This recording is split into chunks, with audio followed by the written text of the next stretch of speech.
सरस्वती ज्ञान कोश में आप सबका हार्दिक स्वागत है। बच्चों, आज हम महादेवी वर्मा जी का गीत नामक शीर्षक पढ़ेंगे। गीत का जो तीसरा भाग है, दो भाग हम पहले पढ़ चुके हैं, आज तीसरा पढ़ेंगे, जो कि उनकी काव्य रचना सांध्य गीत से लिया गया है। इसमें महादेवी वर्मा ने स्वयं को बदली, दुख भरी बदली के रूप में प्रस्तुत किया है, अपने साक्षात वेदना बदली के रूप में प्रस्तुत की है। और जैसा कि आप जानते हैं, महादेवी वर्मा विरह की अनन्य गायिका हैं और विरह जो उनके काव्य का प्राण तत्व है, इसी कारण उन्हें आधुनिक मीरा के नाम से भी जाना जाता है। तो चलिए देखते हैं क्या कहती हैं महादेवी वर्मा। बड़ा ही सुंदर गीत है। मैं नीर भरी दुख की बदली, स्पंदन में चिर निस्पंद बसा, क्रंदन में आहत विश्व हंसा, नैनों में दीपक से जलते, पलकों में निर्झरणी मछली। तो वो स्वयं को सीधे किस रूप में प्रस्तुत करती हैं? दुख की बदली। क्या कहती हैं महादेवी जी कि मैं नीर भरी, दुख की बदली तो है लेकिन कैसी है? नीर कहते हैं जल को, जल से भरी हुई दुख की बदली हूं। बदली किसे कहते हैं? बादल। आप जानते हैं बादल का जो छोटा रूप होता है उसे बदली कहते हैं। तो स्त्रीलिंग, क्योंकि वो स्वयं स्त्री हैं, तो उन्होंने स्त्री बदली शब्द का प्रयोग किया है।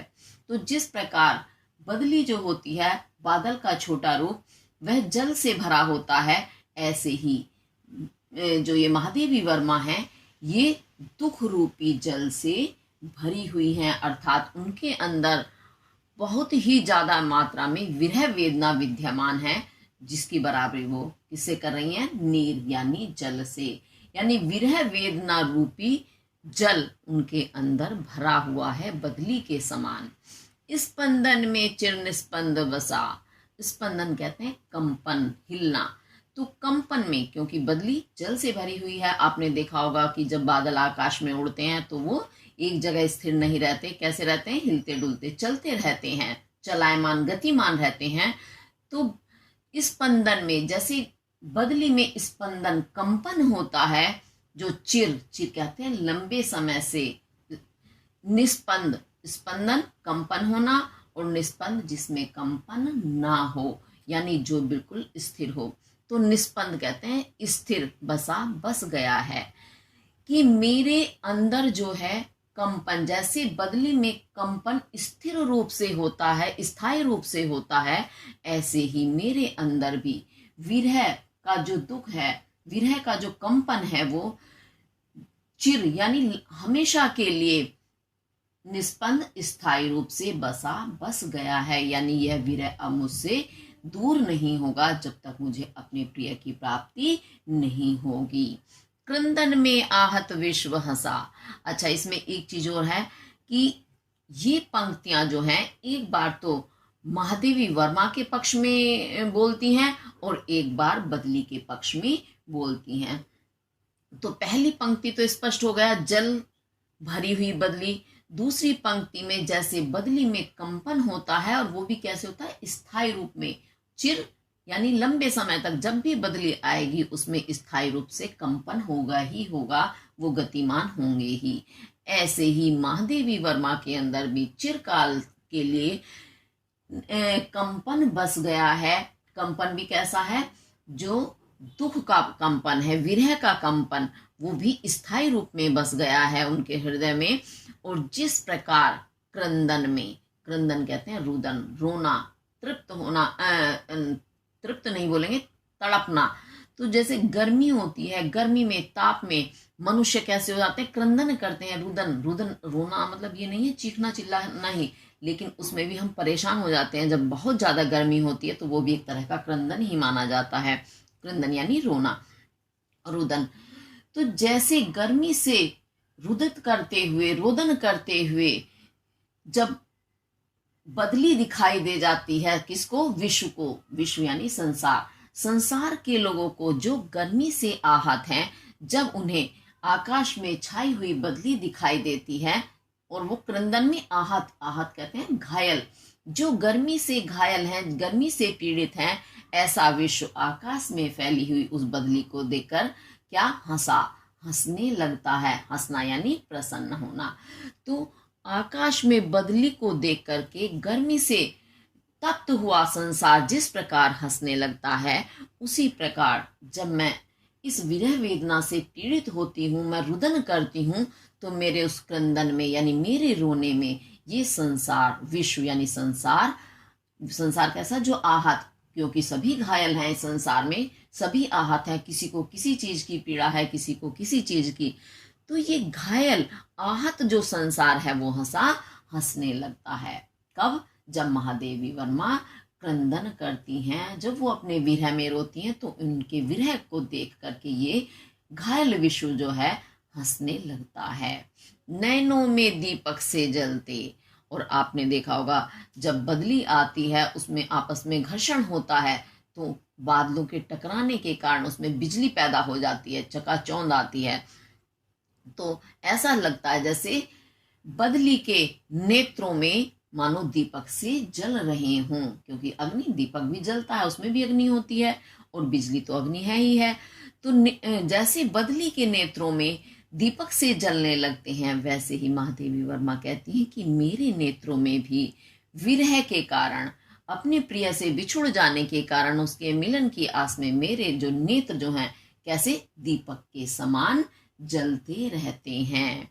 पलकों में निर्झरणी मछली, और मेरी पलकों में सदैव क्या रहता है? निर्झरणी। निर्झरणी कहते हैं नदी को, नदी मछली मचलती रहती है, यानी आंखों में निर्झर होना, पलकों में नदी का बहना, अर्थात हर समय मेरे नेत्रों से आंसू बहते रहते हैं, अश्रु प्रवाह होता रहता है। जैसे नदी में निरंतर जल बहता रहता है, उसी प्रकार मेरी पलकों में भी निरंतर नदी बहती रहती है, अर्थात अश्रुधारा मचलती रहती है। ये मैंने आपको इसका शाब्दिक अर्थ और भावार्थ दोनों बताने का प्रयास किया है। एक बार ये महादेवी जी के पक्ष में है और एक बार ये बदली के पक्ष में है। अगर आपको किसी वजह से कुछ चीज समझ ना आए तो आप कमेंट करके अवश्य पूछें। चलिए, तो अब इसके हम काव्य सौंदर्य के तत्व देखेंगे। काव्य सौंदर्य के तत्व में भाषा आपकी शुद्ध, परिष्कृत, परिमार्जित, शुद्ध खड़ी बोली है, और इसमें आपका मुक्तक छंद है, और गुण है आपका माधुर्य, और वियोग श्रृंगार है इसमें, क्योंकि वो बिछुड़ कर अपने प्रियतम से इस तरह उनके मिलन की आस में, उनके विरह में रो रही हैं, तो श्रृंगार है, लेकिन वियोग श्रृंगार है, और शब्द शक्ति है लक्षणा। शैली इसमें गीतात्मक और प्रतीकात्मक है। अब इसमें हम ढूंढेंगे अलंकार। तो अलंकार में तो आप सबसे पहले देखेंगे दीपक से जलते, यानी दीपक के समान उनके नेत्र जलते रहते हैं विरह की आग में।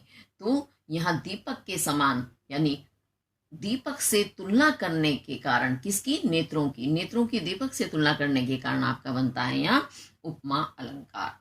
अच्छा, बदली को उन्होंने एक मानव के रूप में प्रस्तुत किया है, मानवीकरण किया है, इसलिए आपका यहाँ मानवीकरण अलंकार तो सारे ही पदों में बनता है।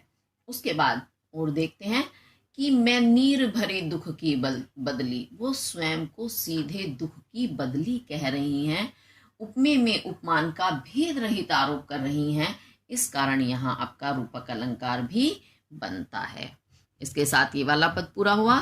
अब आगे देखेंगे, मेरा पग पग संगीत भरा, श्वासों से स्वप्न पराग झरा, नभ के रव रंग बुनते दुकुल, छाया में मलय बयार पली। तो इसमें क्या कहती हैं महादेवी जी? बड़ा ही सुंदर गीत है कि मेरा पग पग, पग कहते हैं पैर को, यानी कदम, मेरा हर कदम कैसा है? संगीत भरा। तो यहाँ पहले हम बदली के पक्ष में देखेंगे। आपने जब बादलों को आकाश में देखा होगा, वो उमड़ते घुमड़ते हुए आते हैं, उनमें गर्जना होती है, ऐसे ही बदली जो है उसमें उसका उमड़ घुमड़ कर आना, क्योंकि वो भी, उसमें भी एक आवाज, एक अपनी धुन होती है, अपना संगीत होता है, और उसकी अपनी गर्जना का भी एक अलग ही शब्द होता है, स्वर होता है। तो इसी कारण जैसे बदली का हर पग यानी हर कदम पर उसका आगे बढ़ना, उसकी थिरकन या उसका उमड़ घुमड़ कर आना, उसकी गर्जना संगीत से भरी होती है, वैसे ही मेरा भी पग पग यानी मेरे जीवन का हर कदम संगीत से भरा है। कौन से संगीत से? वो संगीत है मेरे प्रिय की यादों का संगीत। यानी मेरे पास मेरे अपने प्रियतम की जो यादें हैं, स्मृति हैं, वो संगीत की भांति हैं और उससे मेरा जीवन उस संगीत से भरा हुआ है, प्रिय की यादों के संगीत से।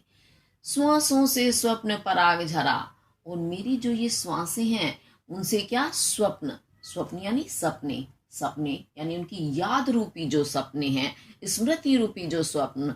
पराग, पराग कहते हैं, पराग आप जानते हैं, फूल देखे होंगे आपने, फूल, फूल के बीच में बिल्कुल बीचों बीच छोटे छोटे से दाने होते हैं गोलाकार, तो उसे पराग कहते हैं। उसी पराग में उसका बीज भी होता है, उसमें उसकी सुगंध होती है, तो उसे पराग कहते हैं। तो वो यही बताती हैं कि हर समय मेरी सांसों से मेरे प्रिय के याद रूपी पराग झड़ता रहता है।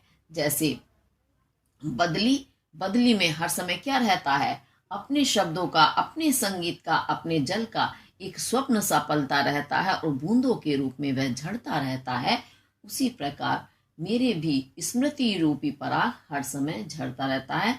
यानी मैं अपने प्रियतम की यादों में हर समय खोई रहती हूँ, उसके सपनों को ही देखती रहती हूँ, उसके वियोग में कि कैसे हमारा मिलन होगा और कैसे हम अपना एक एक होंगे। तो ये सारे सपने उनकी आंखों में हर समय पलते रहते हैं, वो पराग के रूप में झड़ते रहते हैं, अर्थात एक के बाद एक, एक के बाद एक वो परंपरा रूप में चलते रहते हैं।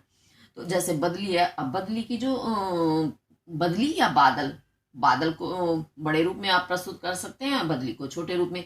तो बदली का अंतिम जो क्या कहना चाहिए, परिणति या उसका परिणाम क्या होता है? अंतिम परिणाम यही होता है कि वो बरस करके सारी धरती पर आनंद फैला देती है, आनंद से उसका जीवन भर जाता है। ऐसे ही मेरा भी अपने प्रियतम की यादों से जीवन जो है वो प्रेम से परिपूर्ण रहता है। नभ के रब रंग बुनते दुकुल, दुकुल कहते हैं दुपट्टा, नभ कहते हैं आकाश को। तो जब वर्षा हो जाती है, वर्षा के बाद क्या होता है? नभ में क्या? रव कहते हैं आवाज, एक अलग ही संगीतमय सुंदर मधुर आवाज आती है, धीमे धीमे, जो बड़ी ही आनंददायक होती है। और रंग बुनते, और उसमें रंग, आकाश में रंग बुन जाते हैं। रंग बुनने से मतलब क्या है? आपने देखा है कभी वर्षा समाप्त होने के बाद आकाश में 7 रंगों का एक धनुष बन जाता है, जिसे क्या कहते हैं? इंद्रधनुष। तो बड़ा ही सुंदर वो धनुष, इंद्रधनुष लगता है, रंगीन होता है। तो वही बता रही है इसमें महादेवी जी कि आकाश में एक संगीतमय और रंगों से युक्त इंद्रधनुष जो है उत्पन्न हो जाता है। वो ऐसा लगता है मानो वो आकाश का दुकुल हो, दुपट्टा हो। कब होता है ये? वर्षा ऋतु हो जाने के पश्चात, क्योंकि बारिश के बाद ही हमेशा इंद्रधनुष बनता है। तो उसी प्रकार जब मैं अपने प्रियतम की स्मृतियों में खो जाती हूँ, तो मेरा हृदय भी कैसा हो जाता है? इंद्रधनुष के समान, मानो नए रंगों से वह परिपूर्ण हो जाता है। क्योंकि जब इंसान अपने किसी भी प्रिय से बिछुड़ जाता है, तो उसके मिलने की आस में वो नए नए सपने देखता है, तो उसके जीवन में नए नए रंग भर जाते हैं मिलन की उम्मीद के कारण। तो उसी प्रकार महादेवी वर्मा जी कह रही हैं कि जैसे वह इंद्रधनुष आकाश में, आकाश के दुपट्टे की भांति बन जाता है, वैसे ही उस मेरी प्रिय की यादें मेरे लिए नए रंगों से युक्त इंद्रधनुष के समान होती हैं, जो मुझ में नया उत्साह पैदा करती हैं। और क्या कहती हैं महादेवी जी? छाया में मलय बयार पली, और छाया यानी उसी बादलों की छत्र छाया में आकाश में क्या होता है? वर्षा ऋतु के बाद इंद्रधनुष तो बनता ही है, और क्या होता है उसके बाद? धीमी धीमी बड़ी सुगंधित, और क्योंकि वो जिस भी चीज से टकरा कर आती है उसकी सुगंध, अब किससे टकराएगी? फूल पौधों से टकराती है हवा। तो जब उसके साथ बहकर के वो आती है हवा, तो अब उसकी सुगंध को अपने साथ ले आती है। तो कैसी हो जाती है? वो सुगंधित वायु बन जाती है। तो महादेवी जी यही कह रही है कि उस छाया में, यानी इंद्रधनुष की उस छाया में, आकाश की छाया में धीमी धीमी सुगंधित मंद मंद हवा बहने लगती है। मलय कहते हैं, मलय एक पर्वत का नाम है। कौन से पर्वत का नाम? जिस पर्वत पर चंदन के वृक्ष होते हैं। और चंदन आप जानते हैं कितना सुगंधित शीतल वृक्ष होता है। उसकी आपने लकड़ियां वगैरह तो देखी ही होंगी, तो वो इतना सुगंधित होता है। तो वो मलय, उसे मलय कहते हैं, क्योंकि जो हवा उन चंदन के वृक्षों से टकरा कर निकलती है वो सुगंधित हो जाती है, उसे ही मलय कहते हैं। और बयार कहते हैं वायु को।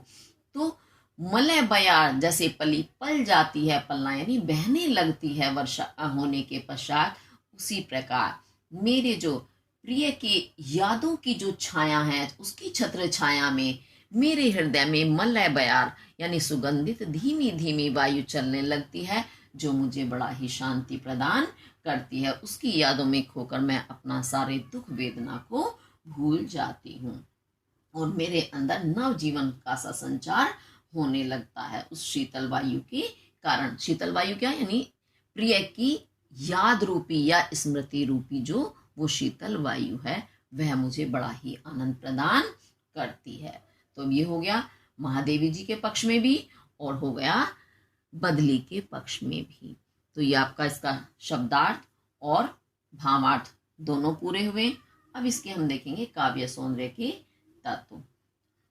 इसमें रस तो आपका वही वियोग श्रृंगार है, भाषा शुद्ध साहित्यिक खड़ी बोली है और शैली जो है गीतात्मक और प्रतीकात्मक है। मुक्तक छंद है, गुण माधुर्य और शब्द शक्ति आपकी लक्षणा है। अब इसमें हम अलंकार देखेंगे। अच्छा, अलंकार तो सारे ही पदों में मानवीकरण अलंकार है, क्योंकि बदली को एक मानव के रूप में, एक नारी के रूप में प्रस्तुत किया है।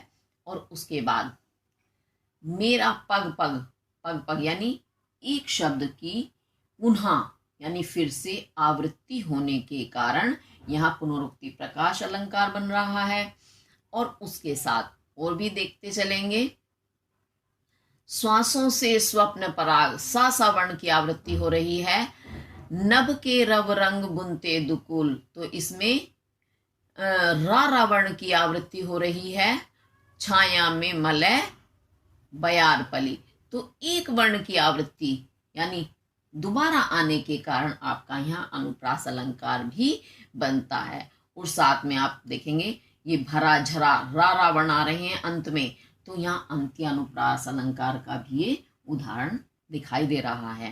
तो इसके साथ ये वाला पद हमारा पूरा हुआ। अब आगे चलते हैं।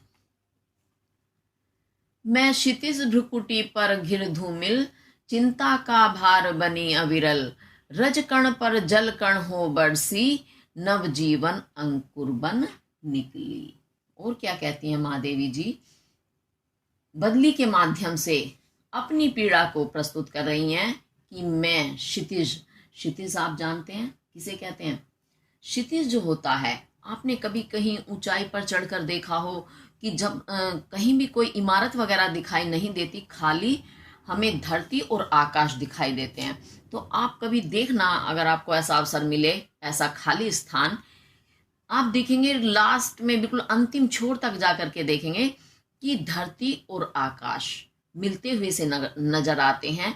ऐसा लगता है आकाश नीचे को आ रहा है और धरती जो है वो ऊपर को उठ रही है। जितनी दूर तक हमारी नजर जाएगी तो वह हमें मिलती हुई सी नजर आती है, जिसे क्षितिज बोलते हैं।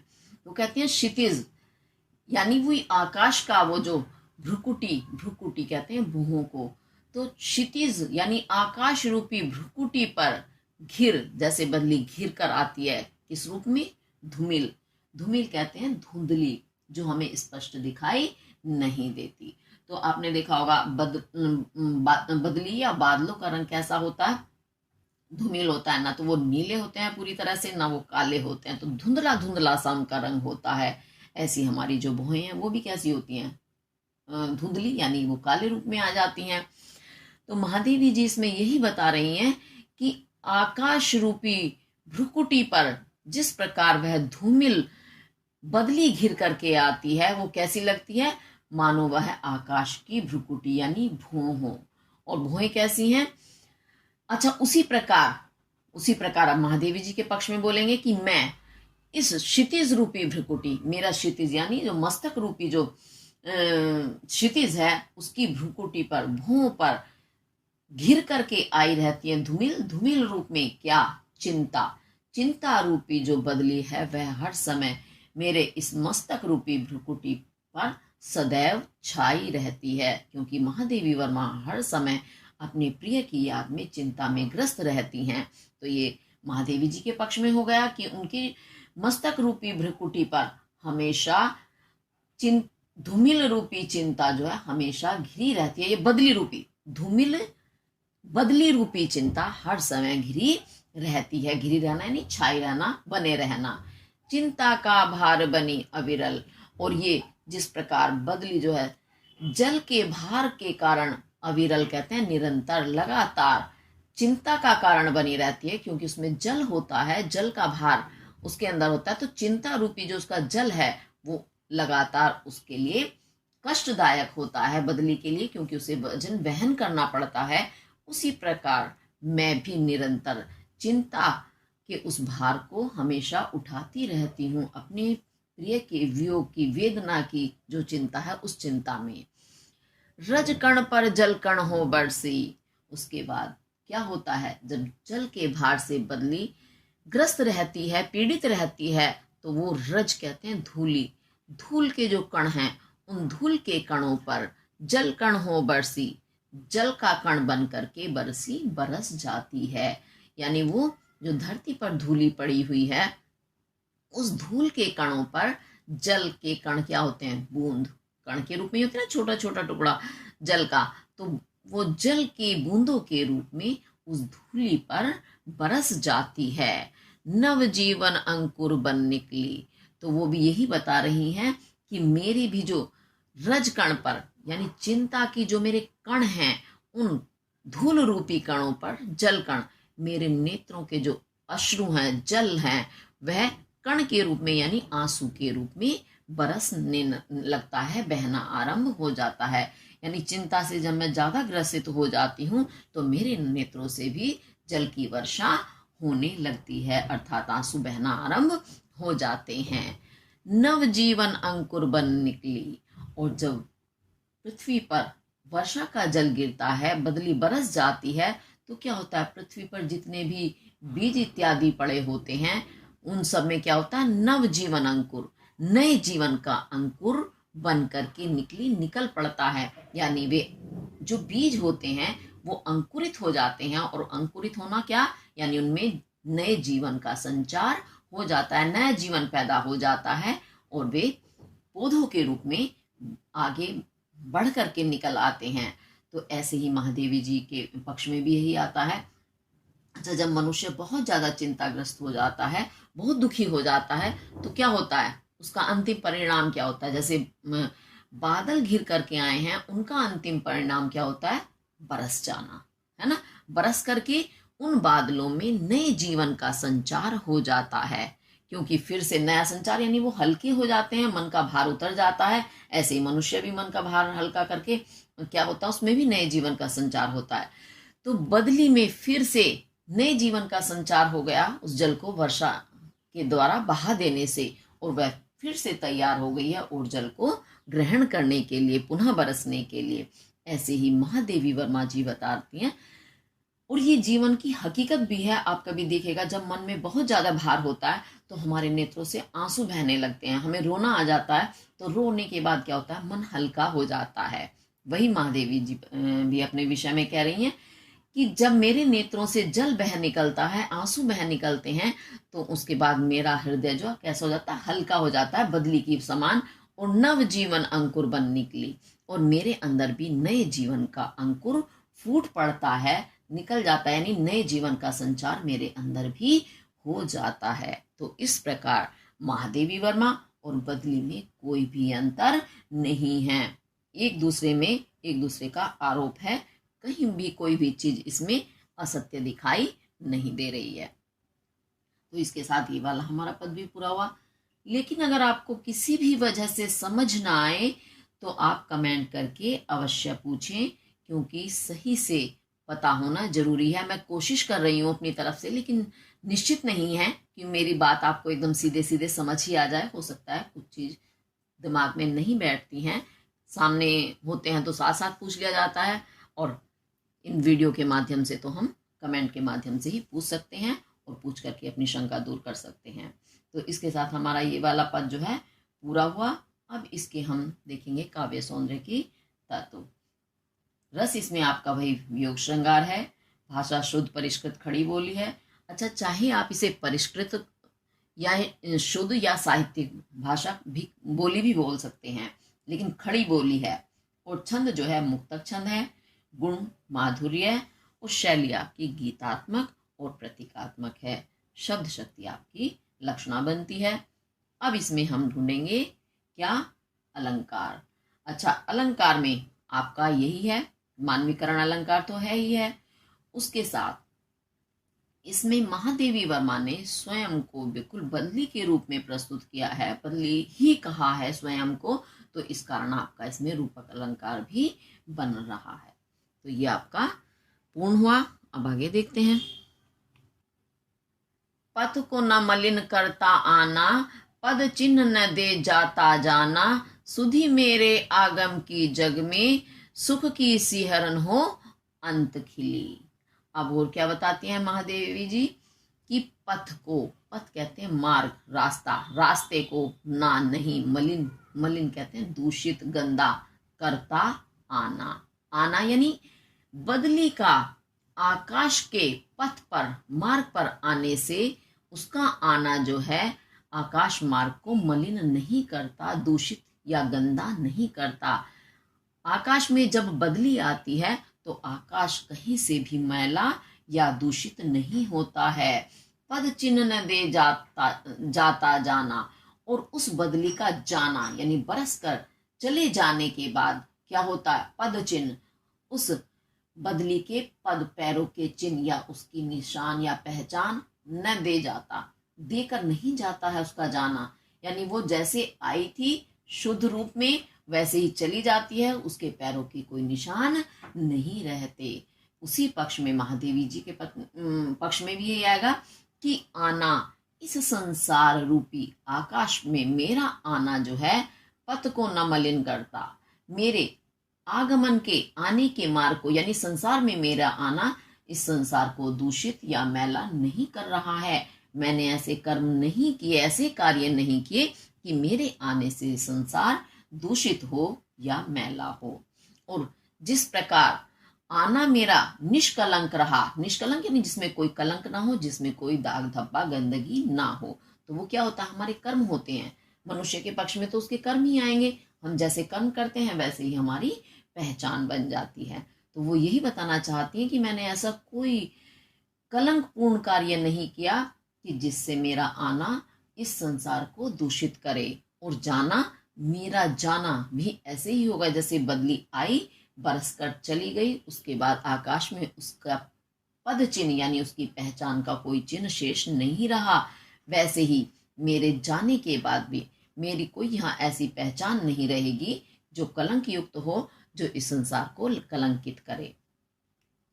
सुधि मेरे आगम की जग में, सुधि कहते हैं याद, कि मेरी याद, मेरी स्मृति, आगम कहते हैं आना, इस संसार में मेरे आगमन की जो जग यानी संसार, संसार में मेरे आगमन की जो याद है वो कैसी रहेगी, सुख की सिहरन हो। वह एक सुख, सुख आप जानते हैं, सिहरन कहते हैं कंपन, थिरथिराहट, तो सुख का जो कंपन है वो कैसे अंत हो, जब मेरा अंत हो जाएगा तो खिली खिल उठेगी।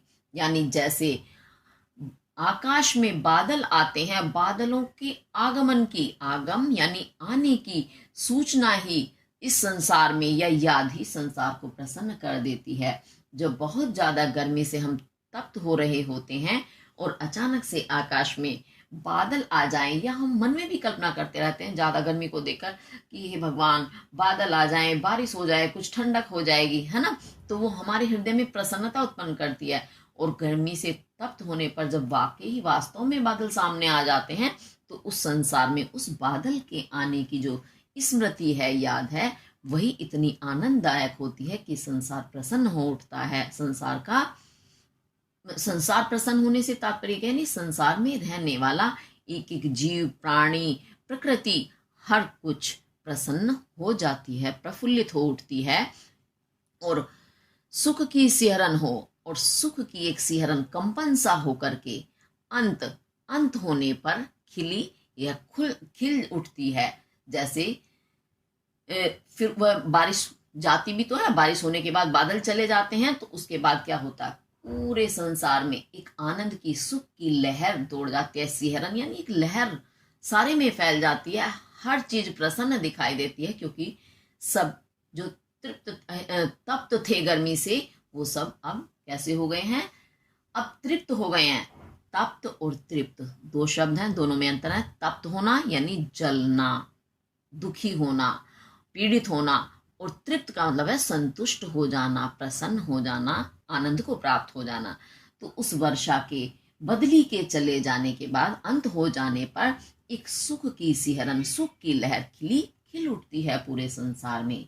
तो इसमें महादेवी जी वही कहती हैं कि मेरे भी अंत होने पर मेरा इस संसार में आने की एक सुख की लहर सारे संसार में खिल उठेगी, फैल जाएगी। क्यों?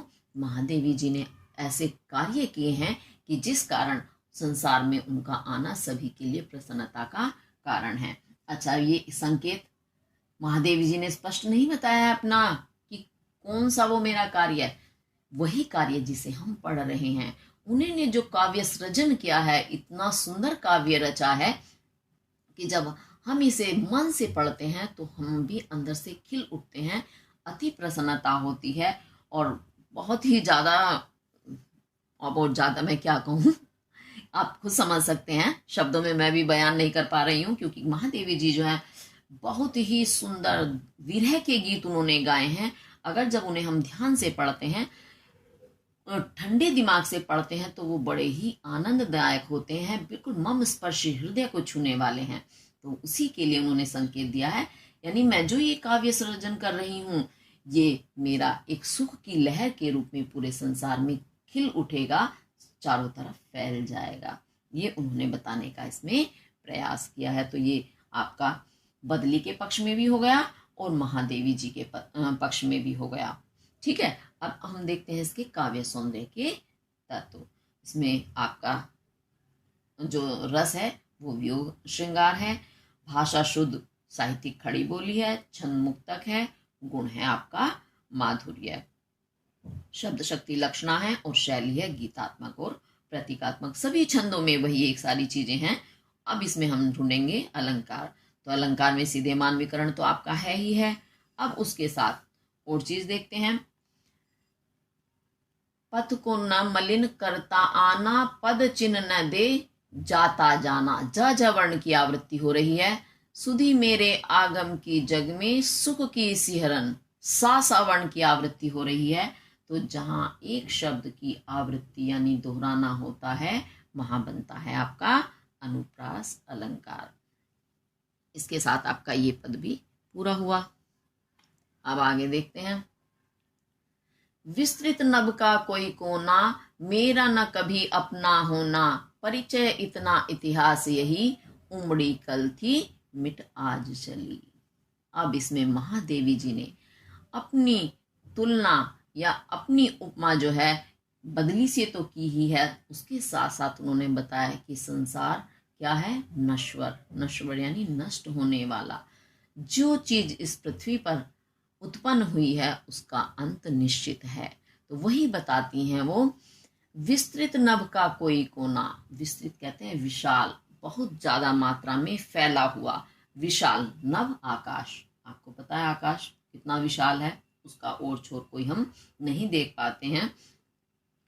तो इतना विशाल फैला हुआ आकाश का कोई भी कोना, कोना यानी एक तरफ का कोई भी हिस्सा, मेरा न कभी होना, मेरा अपना कभी नहीं हो सकता।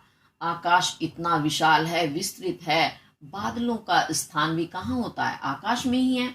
इतना विशाल आकाश होने पर भी उसका कोई भी एक कोना बदली का अपना नहीं होता। बदली का अस्तित्व उतना ही है कि वो उत्पन्न हुई, बरसी और बरस करके समाप्त हो गई। कोई एक विशेष स्थानों से आकाश में प्राप्त नहीं हुआ। मेरा न कभी अपना होना, तो बताती हैं जैसे बदली का कोई भी एक आकाश का कोना बदली का अपना नहीं हुआ, उसी प्रकार ये संसार रूपी जो विशाल पृथ्वी है, भूमि है, उसका कोई भी एक कोना, कोई भी एक स्थान मेरा न कभी अपना होना, कभी भी मेरा अपना नहीं हो सकता। क्यों नहीं हो सकता? क्योंकि हम स्वयं स्थायी नहीं हैं। हम जब तक पृथ्वी पर हैं इसका भोग कर रहे हैं, लेकिन जिस समय जाएंगे सब कुछ यहीं छूट जाएगा। तो फिर क्या रहा मेरा कुछ रहा ही नहीं, क्योंकि जो चीज मेरी होगी वो मेरे साथ जाएगी। लेकिन जब जो चीज साथ जाएगी ही नहीं तो वो मेरी कैसे हो सकती है? वो मेरी नहीं है।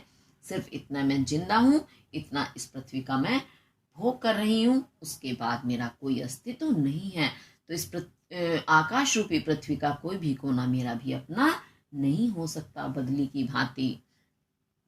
परिचय इतना तो बताती है कि मेरा परिचय तो आप जानते हैं कि अपने विषय में बताना, कि मेरा तो सिर्फ परिचय इतना सा ही है, और इतिहास यही, और यही मेरा इतिहास है। इतिहास किसे कहते हैं?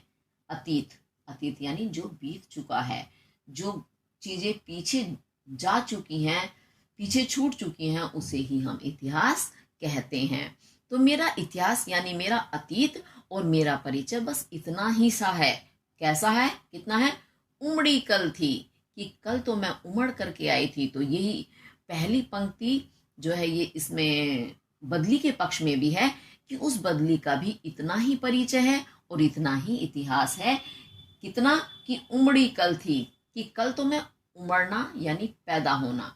तो बदली भी उमड़ करके आई थी, उमड़ घुमड़ती हुई आवाज के साथ, गर्जना के साथ। ऐसे ही पृथ्वी पर जब कोई भी जीव जन्म लेता है, कोई भी मानव जन्म लेता है, तो वो भी कैसे आता है? रोते हुए आता है, आवाज के साथ, गर्जना के साथ। तो उमड़ी कल थी, तो जैसे कल बदली उमड़ करके आई थी, उमड़ घुमड़ कर आई थी, मिट आज चली, और आज वो बरस करके मिट गई। मिटना अर्थात समाप्त होकर के वो बदली आकाश से चली गई। मेरा भी इतना ही परिचय है कि कल तो मैं इस संसार में आई थी, मैंने जन्म लिया था, लेकिन आज मैं इस संसार से मिट करके अर्थात समाप्त होकर के मृत्यु को प्राप्त होकर के चली जा रही हूँ।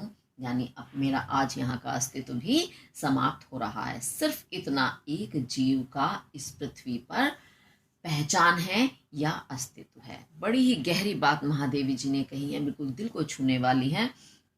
इसीलिए तो कहते हैं कि महादेवी वर्मा यहाँ प्रियतम किसको घोषित कर रही हैं, किसको पुकार रही हैं? वो परमात्मा को ही प्रियतम के रूप में पुकार रही हैं। प्रियतम कोई अलग से मानव नहीं, उन्हें पता है इस पृथ्वी का कोई भी मानव अपना सच्चा नहीं हो सकता, क्योंकि सच्चाई यही है, संसार नश्वर है और हमें जाना है। जब हमें जाना है तो दूसरे को भी जाना है। तो यहाँ क्या प्रेम बढ़ाना? प्रेम उस परमात्मा रूपी प्रियतम से बढ़ाओ, जिसमें जाकर हमें मिलना है, जहाँ हमें मोक्ष मिलना है।